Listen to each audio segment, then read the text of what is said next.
Hello, beautiful lovers of Jasiri. It's another day from the hustling and bustling Lagos City.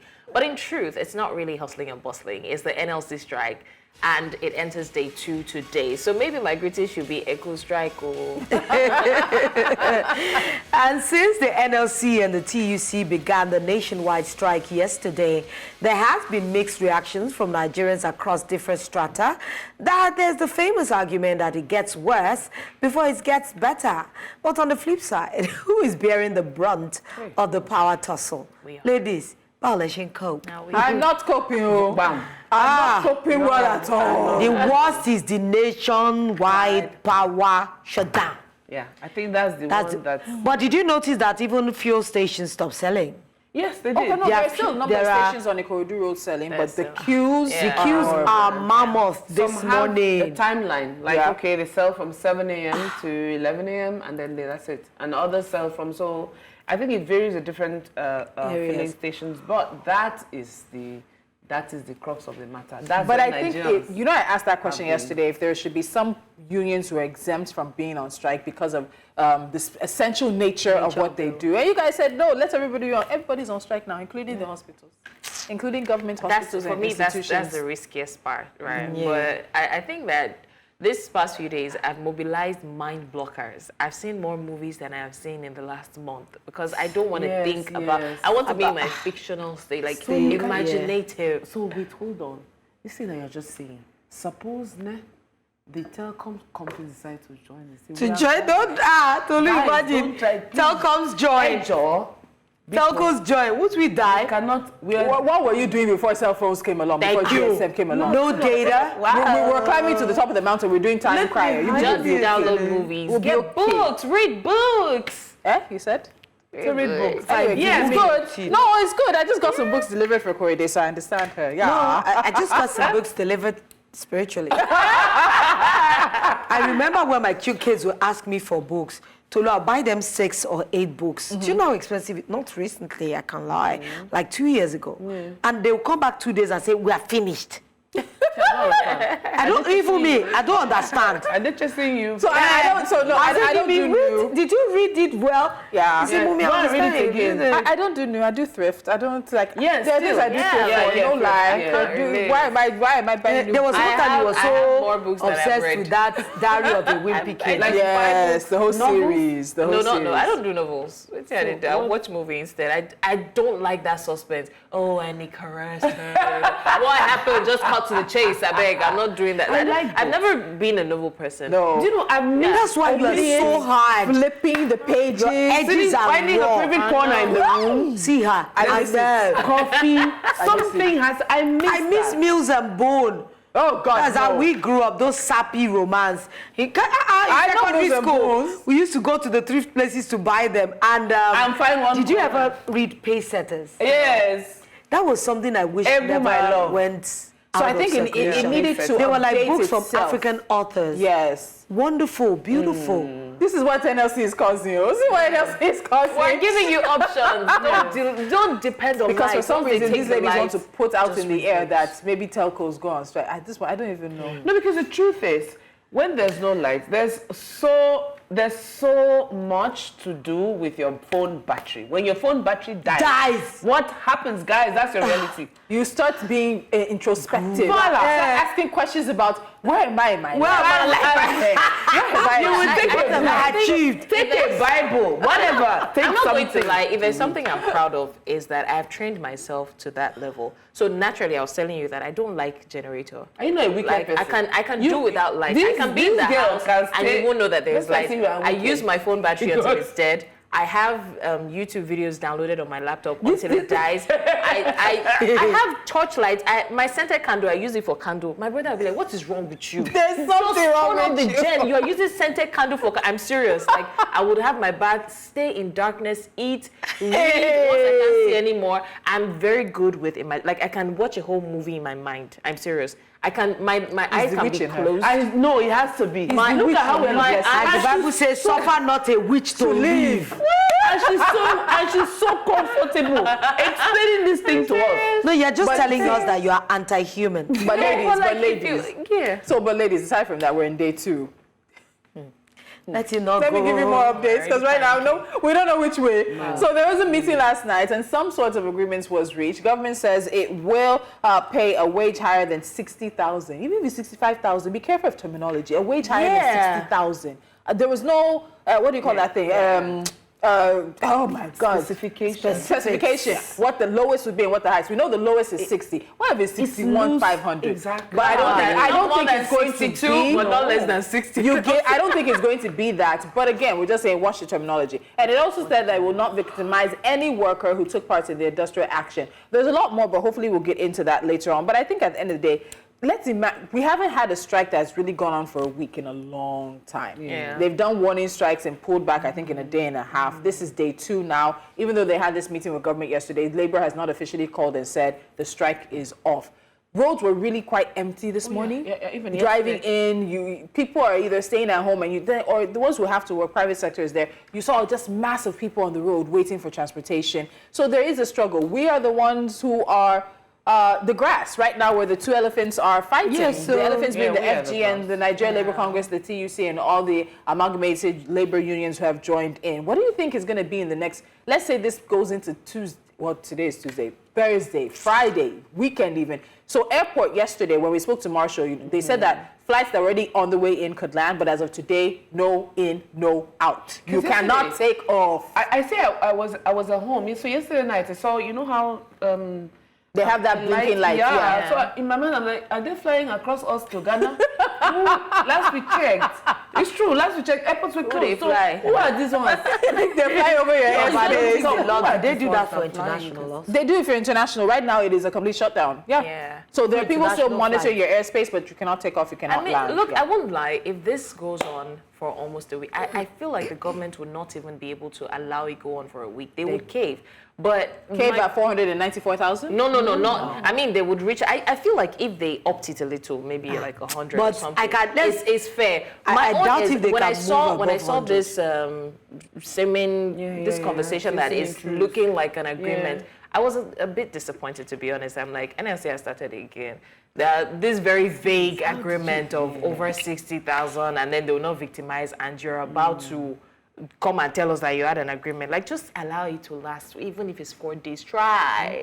You can do this. You got this. When I saw the news, it was in half hour. I sent it to the group. Like, I was already, I saw around 11. I saw it. Yeah. Why are you still awake? I said to myself, like, what kind of terminology is this?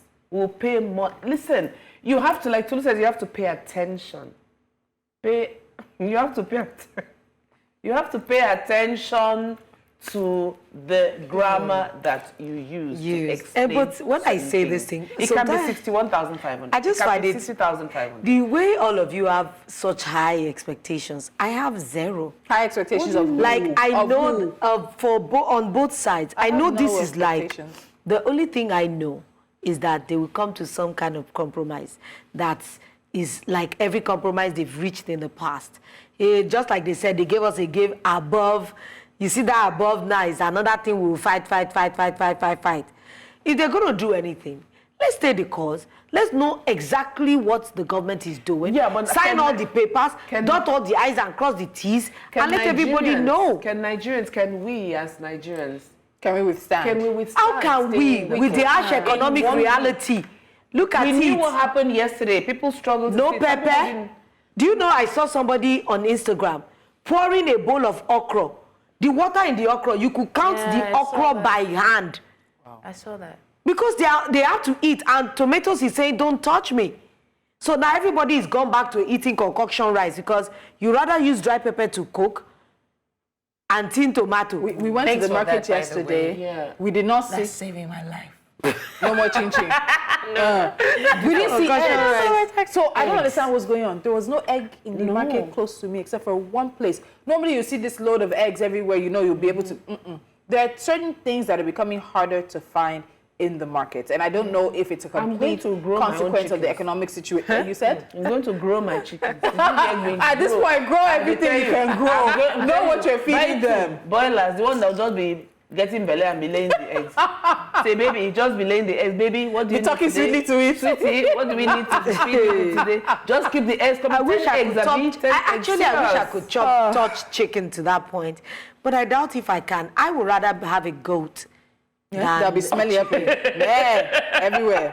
Hey, but at least I won't be afraid of a goat. Why are you afraid of chicken? My God, have you seen their beaks? They hate me. I don't understand. You did something to a chicken in your lifetime. No, this is familial revenge. That's why they reminds me me of a time my brother was asked. She has a story. Yes.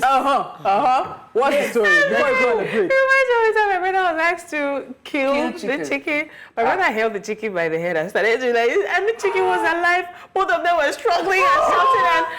I remember a time, this group of people, I don't want to call their names, they go to house by house to preach the gospel. They were coming to our house and they could not stop laughing. My brother was jumping, the chicken was jumping, and I'm like, what is wrong? I have a chicken story too. That's how I broke up with somebody. They said, JJ, I just came back. That I should kill chicken, defend them. I said, so sorry. Do you know sorry. You hit up the wrong game. I swear. Kill chicken. Chicken. Killing chicken is an art, guys. It's not for the faint-hearted. It's not. Everybody has a chicken story, me inclusive. I have 3 brothers who refused to kill chicken that time. My mother was, you guys sort yourselves out. I'm not around. She went on a sabbatical. And then my brothers were looking at me, so how are we going to? I said, I don't understand, how are we going to do what? Nobody touched the chicken. I now took the chicken thinking I was King Kong. No. I carried the chicken and put the chicken down. As I was cutting the head, the chicken left me and kept flying up and down. That's how I ran and stood at one corner. And as he was jumping up and down, because the head wasn't totally cut. Oh my God! And my brothers were running, and I said to myself, what are we doing? Do you know I didn't eat that chicken? In the end, I held it down. No, I just, animal cruelty. Me, I don't have that kind of... the only chicken story I had was I went to visit my elder sister in Ikorodu. She gave me two chickens. And I was so afraid of chickens that this was how I carried the chicken all the way home. Do you know, I was so afraid that I kept the chicken... Tolu, the chicken had died. No. Oh, because you know that if you tie them down and things, they can get attacked and all that. Before they came, I had cut the chicken. That was the first time I killed chicken because the chicken was still warm, but it had died. No, so how would I explain to my father that the chicken they gave me from Ikorodu had died? So I just cut the neck of the chicken, defeathered it. So when my mom came, everybody was like, how can I be that magnanimous and nice and kill chicken and defeather it? Yeah, it's very like you. It's okay. We know why. That's how my family ate a freshly dead chicken. Take us on a break. Let us confess it. You didn't.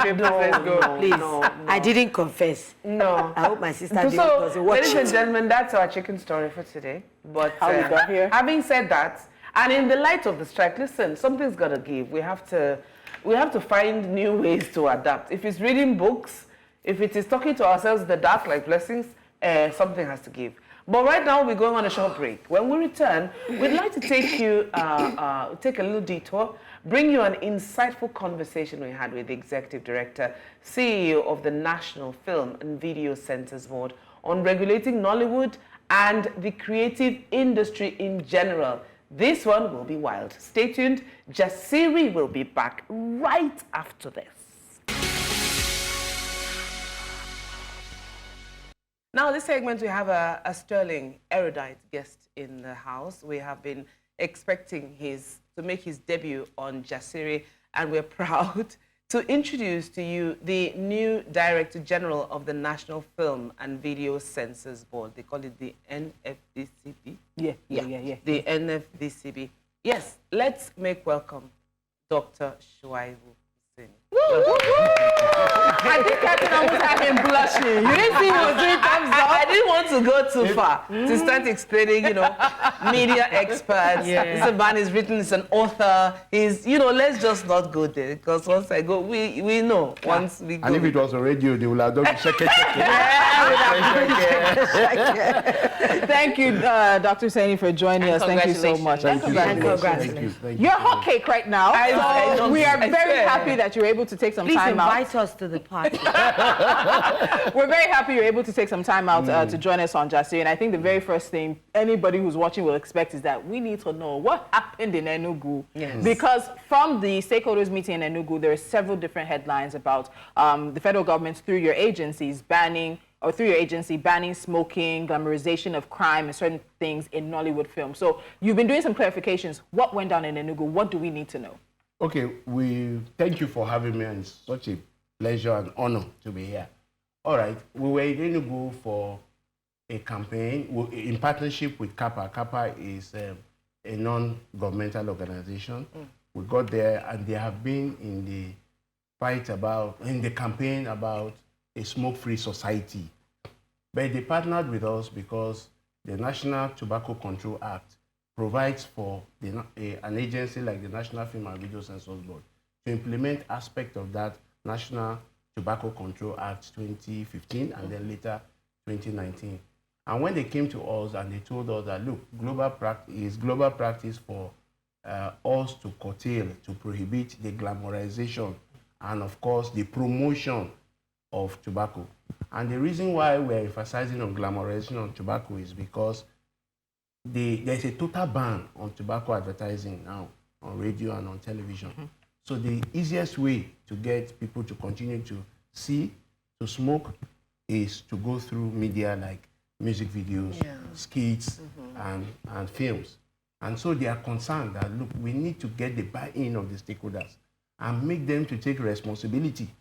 So we now told them that, look, we're going to have this campaign in the east, in the southwest, and then in the north, so that we can be able to reach at least.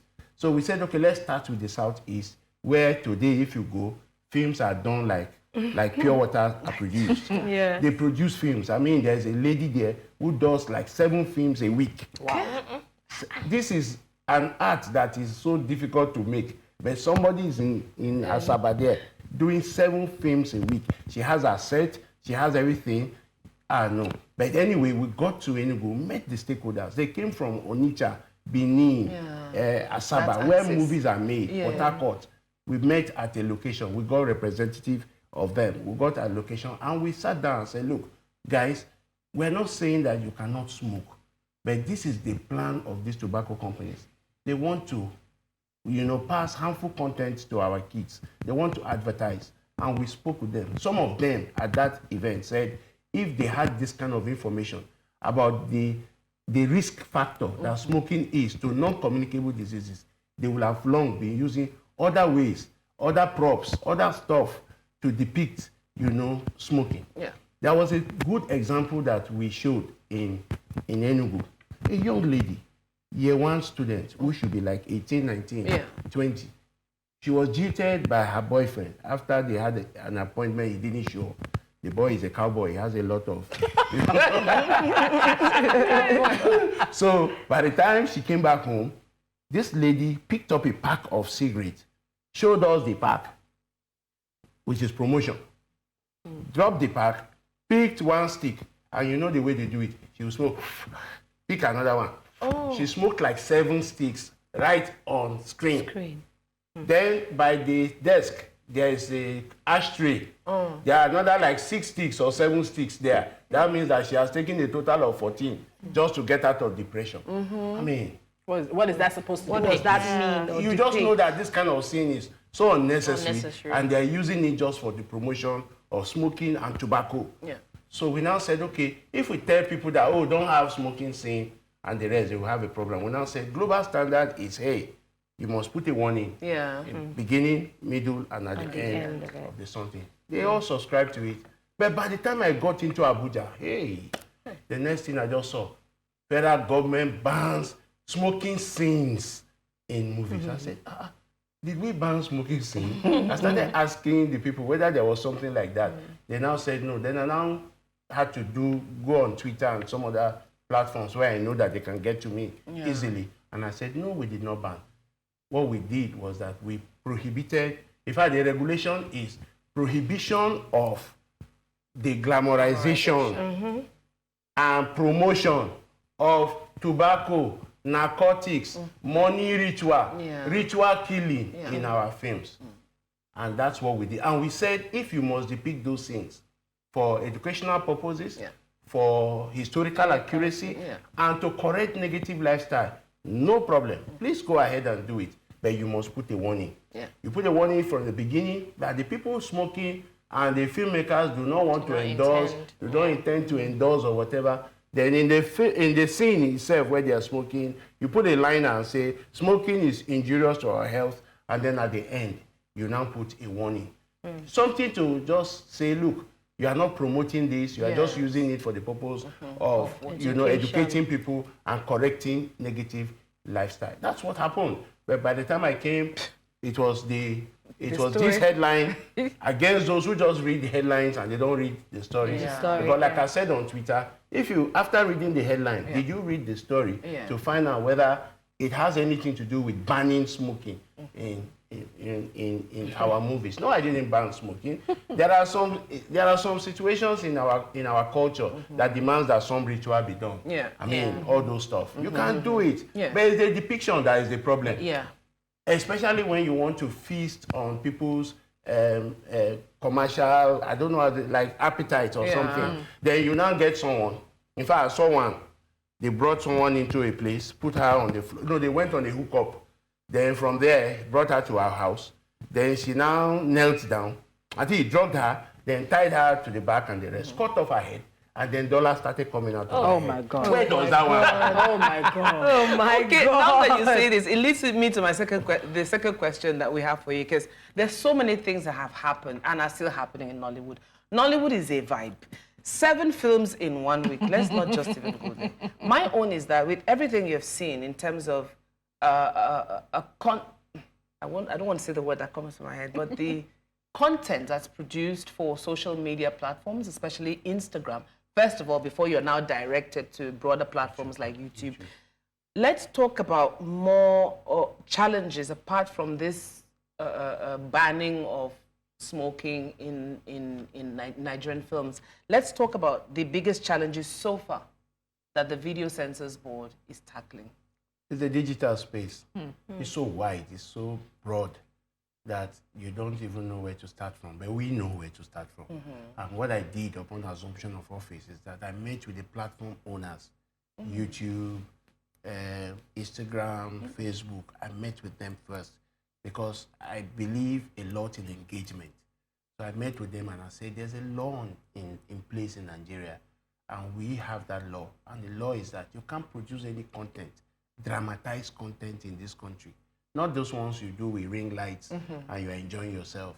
But once it's dramatized, 0 to 5 minutes, 5 minutes to 40 minutes, 40 minutes to 60, above 60 minutes, above 120 minutes, you must pass it through the Censors Board for classification. It used to be like censorship, like re-censorship. But when I took over, I met my Honorable Minister, Barrister Natu Musawa, and I met her and I said, ma'am, globally, they have moved from censorship to classification. I think we should join global best practice. And she said, anything. That's why I appointed you guys, because you guys know it. You are not like politicians. From Obi Asika to Ali Nuhu to Aisha Ogi. You guys are in the business, you know it. So I said, okay. So I promised the stakeholders that we're going to be doing classification. So I met them and I said, look, no content should go on your platform. You guys find a way to deal with it, but no content should go on your platform without it being classified.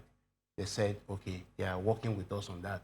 In fact, as I speak to you now, my staff in Abuja and across the country are undergoing the training with one of the platforms. I'll just mention them, TikTok. And the thing is that we also told them that we need a deck. A deck where we can flag some of those contents. Because what is community standards to them may not be for us. So one of them, as I was talking, one of them said, yes, I think some countries insist on it. And I said, okay, I don't get this one. So we're insisting that you must give us a deck. We will need to report some contents. So when we see some contents, because what they are doing now, they are running away from even doing dramatized now, they are doing live. They are doing live, as if they are on live TV. So we called them and said, no, this man is doing, is not correct. Please check what, or whatever, just check. Take down. And all that, take it down or something. So we're doing that. But the other point is that nobody can go on that platform without passing it through the censors. No, well, let me, if I say censor, they will hold me. Yeah. Because each time I say censor, they will put their hands like this. I see what the court concern, without passing through the classification. Yeah. And our new regulation, actually, we remove the word censorship because the new name will be just the National Classification Board. Okay, like I want to know because there will be a lot of things on your plate. And balance is one of the things that all of us strive for. So how would you be able to balance in NFVCB, be able to balance things like our cultural sensitivity and, of course, artistic expression? Or even freedom of expression. Freedom of it, because sometimes we need to be able to depict some things in some ways and to be able to balance some things. If the Osun Festival, if there's no girl turning around, it's not Osun Festival. No, that's normal. Because those are like cultural and things that we need to depict accurately. So how will you be able to balance? Because there are always thin lines to be able to say you are crossing, you know, beyond a realm. Just like when you said something about somebody depicting money ritual. We know how some of these things are done. Imagine literally cutting somebody's head and money is coming out from the stump. That's the most unbelievable, unrealistic, when it's not slapstick horror movie. But somebody somewhere seeing it and believing such things happen. They'll make ghosts bring Ghana must go of money for you, and then they think that that's how they bless. That's how things are. So how do you want to be able to balance? Okay, you know, the thing about the board is that even outside the board, I used to think that people who are there, maybe they are not trained or they don't have the basic qualification and all that. They are not artists. But when I got to the board, I found out that we have people who read what they are supposed to read. We have myself too, who knows about it. You know, I've been on film panels and I know where to draw the line between artistic expression and something that wants to abuse our sensibilities as a country, or something that wants to threaten our existence as a country and the rest. So once we find those kind of content, there's something we call advisory. We give an advisory to the filmmaker. And if the filmmaker does not take our advisory, we give it a classification that it deserves. And you know the thing about those kind of classification is that if you get like if your film is supposed to be for general viewing and you get 18, you know you have some issues there. Because the people will not come to see it. You won't have the kind of market audience that you have and all that. So it takes you as a filmmaker to be very, very responsive when you are doing some of these things. So we give you an advisory and tell you that, no, this is totally wrong. For instance, before I came to the board, there was a musical video that was released, and it was just to abuse the religious sensibilities of a particular sect. And they rose up and they were complaining. In fact, for the first time, I went on Twitter and I found that people can actually leave political issues and face religious issues and all that. So if we are very sensitive, there is another film that they wrote us a letter from the US, one sect, you know, they were just turning the sect. They just said that anybody who belongs to that sect will go to hell. And that those sects are even trying to take over countries. They are even planning to take over our own dear beloved Nigeria. That is so sensitive that we had to give an advisory to the filmmaker, and it was taken down from the channel that they saw the film. And the moment it was taken down, they wrote us a letter to say that we were right on, even the filmmakers themselves, they wrote us a letter and they told us that they were actually sponsored to make the film. That is why I think that Nigerians must support this, our regulation.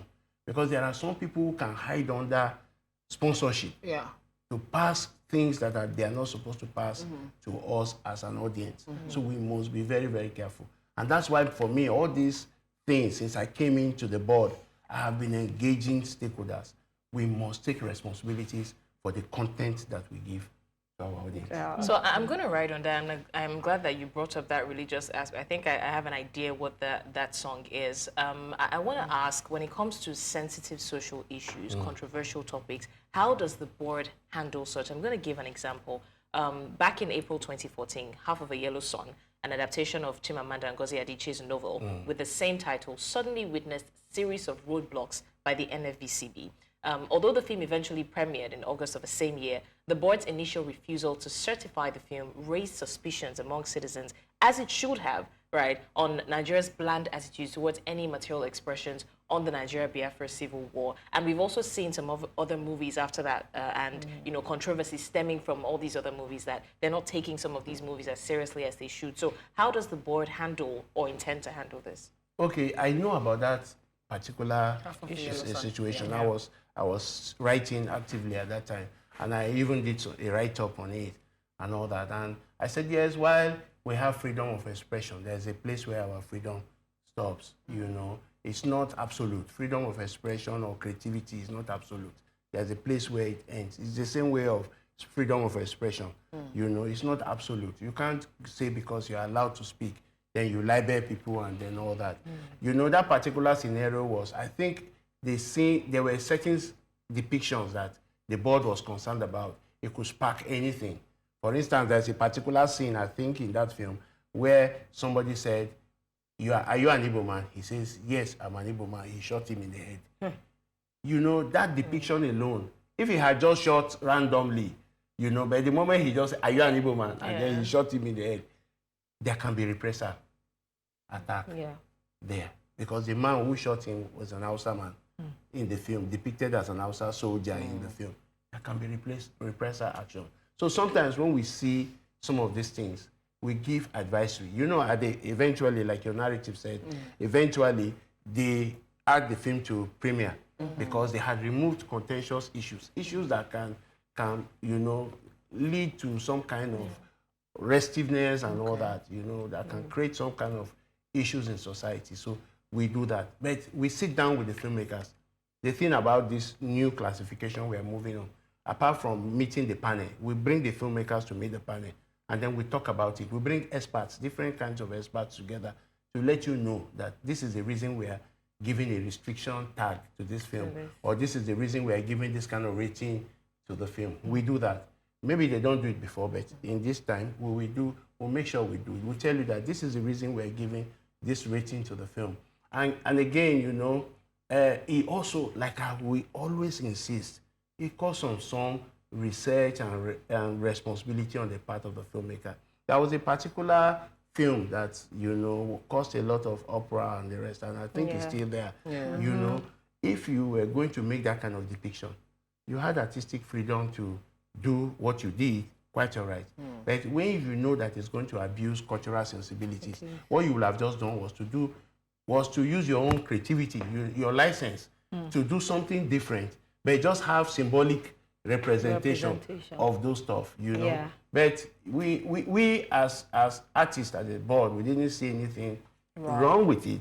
But you know, like we said, the people who own the culture saw that there was something wrong with it. I know what he's talking about. I know. Because that's basically artistic expression, you know. But the people who had the culture said, no, you are giving a different interpretation to this thing, which is an integral part of our culture, and we don't think that you should do that. You know, it's a filmmaker who now decides and say, if I do this, what will be the implication of this? And so maybe what you can do is to have, I'm not saying that I'm remaking the film, this is a personal comment. You know, maybe what you could have just done is to have an all-white party. So you know, as you're talking about this, and you mentioned classification a few times, I think it is very instrumental and educative for us to know what that classification the board is moving towards, and then also the key content guidelines that you expect filmmakers, script makers, whoever falls under the purview and the authority of the board to adhere to. Okay, basically, do your content, but be mindful of not impacting on national security, and be mindful of not dividing the country, be mindful of not pushing harmful content, be mindful of not abusing, you know, our sensibilities, religious sensibilities, cultural sensibilities, even social sensibilities. Just make sure you don't do anything that is immoral. You can't promote nudity, for instance, and you want us to go and give you a pass mark, you know. You can't do porn. You can't do things that the law prohibits. Well, would they be regulating such industry? No, we don't even regulate that, and you don't see it in our regular stuff. Where you see them is where you actually take yourself to. No, I agree. When you go to look for it, you will find it. But you see, we may get to a point where we will restrict some kind of content. I wanted to watch a music video of one of our big artists when it came out, and I was at Cyprus. Hard as I tried, I couldn't see the video. Because as I was clicking it to tell me this video is restricted in this area because of certain depictions. Smoking, those guys were carrying bottles of hard drinks. Then there was a scene where somebody, we had stopped those things for a long time. If you want to take coke or whatever, it's not for you to line up the coke and then you begin it. I love that. You find a way of find a way. See, we were watching a film. Another artist who was arguing with me. We were watching a film, and in the film there was a smoking scene. He now said, "Nobody there they smoke for Nollywood, for Hollywood film it is." I said, see top. See waiting sign where they put there.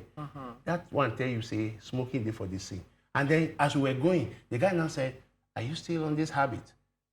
That's smoking. He was telling the guy. They wrote it in. Are you still on this habit? It's a dangerous habit, They wrote it in the script. The warning in the script. But for some, because I know we have very good filmmakers, fantastic filmmakers. But there are some category of filmmakers, those ones who are just there to feast on people's something. Who now say, now which brand do they take? This brand, make I take her. I never try her before. Make her try her. He will carry the part.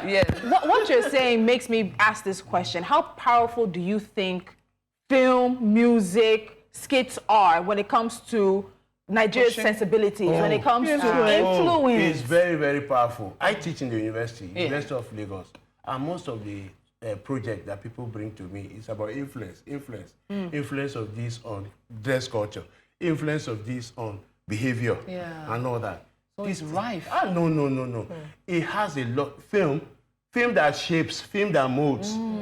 You can stay on a film and become a better person. You can stay on a film and become a terrible person. Yes. The same thing with, our music videos, our skits are supposed to entertain us and teach us, not to corrupt us. I saw one before I became ED. And I the thing about, maybe God knew that I was going to become ED, because before I became ED, I'm always on the social media. So when I see one content like this, I will just send a message to the person and say, no, this thing is not right. The other one, I saw him, he's a content producer. He was driving. Oh, God, don't bless me. I don't get car. No seatbelt. I said, which kind of message will you pass to your people? I don't watch you 2-3 times. The other one, I saw a small boy. One guy sent his brother Abel to go and buy him cigarettes. 6-year-old boy. 6-year-old boy. In a film, in a skit. You say he should go and buy you cigarettes. That act alone is an offense. I honestly agree, because a lot of people don't know how impactful movies. Do you know that if you stay on a series, because usually I do more series than movies, if you stay on a series and you have a favorite character, before that series ends, you find yourself either talking like the person, walking like the person, or trying to do it. And it happens. Do you know what? Another thing I know that is big for us is piracy. That is the elephant in the room, always. And there are many, what are the steps that the board will be taking to protect works that are being submitted for classification? Because and it's again, no longer what's the classification? Yes, so that filmmakers will feel more comfortable, because sometimes it's when your content passes through some of these things that breaches happen. So what steps are what steps would they be taking? Okay, now we have a platform that we're building that we will announce after we get our regulation out. And that platform will be able to take films, music, skits, music videos and all that. And the thing that platform will do for us is to ensure that filmmakers can send their films from the warm comfort of their rooms without necessarily coming to the board. Because these skit makers tell us, we want to produce content in time. We don't want to waste our time. But to control piracy, we are no longer going to download those films when they are sent to us. We are going to stream them. Okay. So nobody's downloading anything. So you even want to cut the piracy if it's even potential from your end? Yes, from our end. Yes. And then there will be no even need for piracy from our end, because the films are watermarked and the films are not the final copies, because you're only just sending us to see, and then we return it back to you and say, we don't have any problem with the film, you can go ahead and do the film. But even now, with the deck we're building, we're no longer downloading films. So you won't see it on any of our laptops or whatever, but we have a cloud where to go. But it will be streamed. As you are sending it to us, we stream it So are you saying that will be the end of piracy? Because no, it that has will not end. From their end. It's a multi-sectoral effort, really. From our end, that's what we do. But the big work will be with the National Copyright Commission, you know, and then we'll also be with the filmmakers themselves. They need to invest in how to, you know, protect those works. And then they need to also know those they work with. Because most of the time I found out that it's some of those editors, some of those PM, they send with those hard drives that want to make a quick one on them and all that. They need to be sure of the studios where they go to do these jobs. You know, it's so easy now to pirate a work. You just send it, you just put it on the phone and all that. There was a film that got pirated. In fact, I went to the class and I just said, hey guys, you guys are going to watch one film at the cinema and you are going to submit it as an assignment. I want a review. They say, which film is that? I told them. They said, you've seen it. We get that. They said, how? One of them told me that one of their friends went to visit somebody involved in the production. And they now say, give me your laptop, I want to watch film.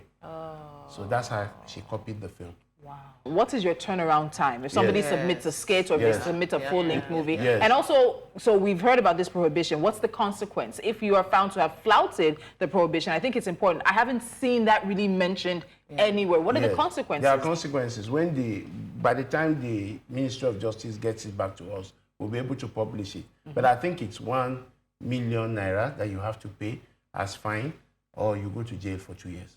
2 years? 2 full years. Wow. Oh, 2 full years. Okay. Before we let you go, we know that the Nigerian film industry, like they say on the streets, is really trying. They try. They are trying. And we know that to an extent, the film industry has improved their craft. And they're trying to work with global best practices, how things are done, how films are made globally. So I would like to ask, what is your vision for regulating film, for film regulation in Nigeria? And where do you see the film industry? How do you see Nollywood evolving in the next 5 to 10 years? Okay, my vision is to leave a censors board where we will do less of classification and allow the industry to censor themselves. No, to self-regulate. We're trying to remove the word censor. No, self-classify. Allow the industry to self-regulate, because like I always tell them, if they do the right thing, I will do less job. You know, there'll be less job of shouting or enforcing or trying to correct if they do the right thing. Then the other one is that I want a sector that will be united. I'm working with Ali Nuhu, the MD of the Nigerian Film Corporation, because that's one big thing that they have done for us in the industry. The former chief executives of these two parastatals, they used to fight themselves. They're here, we are brothers, we know where our lines, we know our objectives. So we want to leave a united Nollywood industry. At the moment, the industry is polarized. You call one group, another group emerges here. You call one, they can't speak with one voice, they can't make a demand. Look at my brother Emeka asking for a contact address, something like where you can point to and say, this is Nollywood. These things we can achieve 10 years ago if we had a united front. So we are hoping that we are going to set up a self-regulatory body for them. Not that they cannot operate at their different guilds and associations, they can. But each time there is a need for them to meet like 4 times in a year. Each group, one director group, one actor group, one producer group, they meet at the council, appoint a chairman for themselves and speak for the industry. It is not only about speaking for the industry, but setting standards for the industry. It will interest you to know that 30 years after we started making films, there is no standard contract for this industry. No standard contract. It will interest you to know that 30 years after we started making films, there are no standard production procedures. It's only few people, like the likes of Bolanle Austin Peters, Mo Abudu, and the rest, you know, very few that will follow those Blessing Igbe and all those ones, that will follow standards of production. That's why you can find that we lost about 4 people, you know, in a production recently. Because the standards are not there. You go there, welfare too. The other one on this junior pope issue, sorry if I'm taking your time. It's fine. On this junior pope issue, I was hearing one guy was trying to justify, clear himself from the whole thing, and said they sent them 1,000. They sent him 1,500 naira for is welfare a day. That's 500 per meal a day. But they now gave him 20,000 naira to buy loud. And I say, loud, okay. They said that? Yeah, they said that. It's on Instagram, you can check. So I now asked somebody who's close to him privately, what is the reason for giving you small money for welfare and plenty money for job? And he now said it is for them to have energy so that they can work from AM to PM. Yeah. This is elsewhere. We were on a set and some guys came from Hollywood. Yeah. They don't work more than 4 hours. No. I was on a set where there was South Africans and they were shocked. Even South Africans? Yeah, they said they don't work after certain... We were shocked. We were looking at each other. Said, no, we don't work like that. So we must get to a point. We must get to a point where we have standards in the industry. Yeah. The practitioners themselves should define those standards and then have it written and have it respected by all. So we, as government agencies, will give the backing. And then Nollywood in the next 5 years, this is one industry that will grow even bigger than it is today. Yeah. I mean, we have seen examples of it blowing. It's just that we need the infrastructure for it to blow. Yeah. If we have like 400 screens, not 400 cinemas in the country, 400 screens in the country, Funke Akindele will make more than 1.5 billion with the type of Judah. So let's have like 500 screens because South Africa has 1,000. India has over 10,000 screens. What for you in India? So yes, so if we are able to have maybe 500 screens, not cinema, 500 screens, if you do it, this is our next film that is coming out now, I am sure she's going to make double the amount of money that she has. So we need studios, we need infrastructure. No film village till today. No film village. Yeah. That's why you want to go and shoot on the street and they are harassing you. And Agoros there. Go to your own film village and then you do all that. But we are working across, the sector. As parastatals, we are collaborating to ensure that we drive investments that will help us in this area so that this Nollywood will be indeed an industry to do 5 boosters in the next 5 years. All right, thank you so much, Dr. Jasiri, for joining us, the Executive Director of the National Film and Video Censors Board. Are you changing your name? Yes, no? Yes, very soon. Our new regulation will come. It will not be Censors, but it will be classification. Film and classification. You heard it here, but you also heard some other details. So that means it's still going to remain NFVZC. Stop, it's okay. It's like a wrap. We're going to take a quick time out. There's more Jasiri after the break. Stay with us.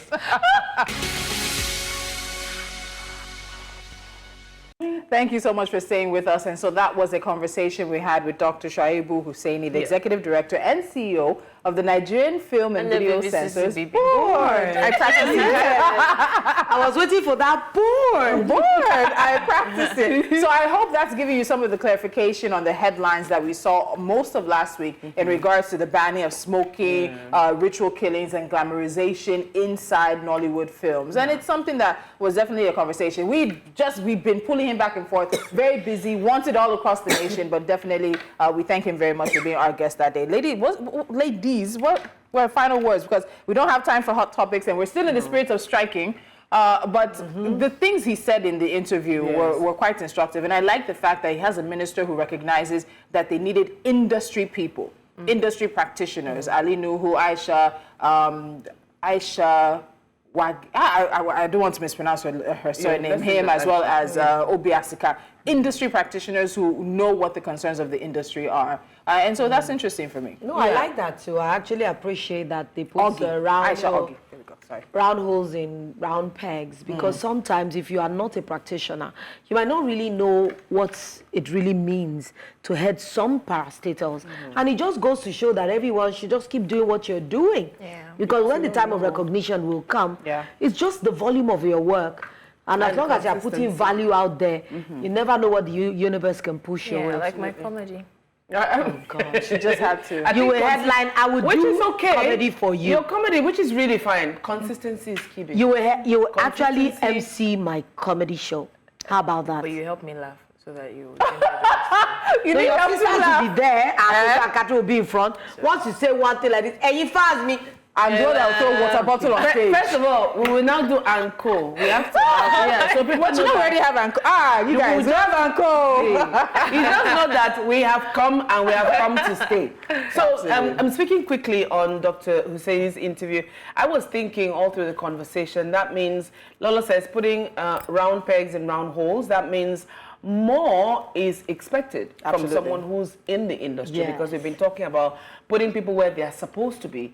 I think, or I believe he's where he's supposed to be, but that also lies, it puts more pressure on him to deliver. And we are hoping that, you know, things will turn out. He's going to deliver, you know, somebody like that, his track record we're talking about. Yeah. So if he's someone that has no track record, maybe we would fear. You know, he reminded me about something we're talking the other day. He said, oh, you forgot, you interviewed me, you know, when I said, it can't be me. No. He said he was still a small boy. I said, if you were a small boy, what was I? You are a baby. Like, calm La baby. But I also like hearing that they're moving away from censorship, because the example that Blessings talked about, Half of a Yellow Sun, was a massive controversy there. Moving away from censorship into classification. There is one, you know, skits, guys, they're coming for you. They're really, really coming for you guys. You really need to and I agree, there are some skits we've seen. Do you guys not remember the controversy about the one that was doing a skit trying to say that he was trying to speak about against sexual abuse of minors, meanwhile he used a baby or a toddler in a diaper. Where are you thinking? I think skit makers get away with so many. Yeah, that's why I asked that question that I asked. And a lot of them will make it look like his real life. It's a skit. No. And I think that most importantly, I like that he clarified this thing, because we have this habit of just running with what we see. In fact, it's glaring there, but you pick the words that you want, and then especially blogs, you now means the words together, and then people believe. So please, if you're not sure about anything, just Google it. Exactly. Or just watch Jasiri. And did you hear? I think we need to repeat 1 million naira fine, which I think is small. Yes. But it's the 2 years in jail. And they tell you, non-negotiable, guys. Yeah. And they will be soon looking for a scapegoat. So I think it's really important. 1 million. Anyway, that's why I'm going on strike. I get to wrap up the show. This is where we draw the curtain to close. You're always drawing the curtains, Lolo. Which one has already backed up? I'm on strike from now. He said, if things are hard for you, call on God. Don't call the government. They have a lot on their table right now. Allow me to have my moment. I hope you enjoyed today's show. Join us tomorrow for another exciting episode. Until then, bye. Goodbye. I did it.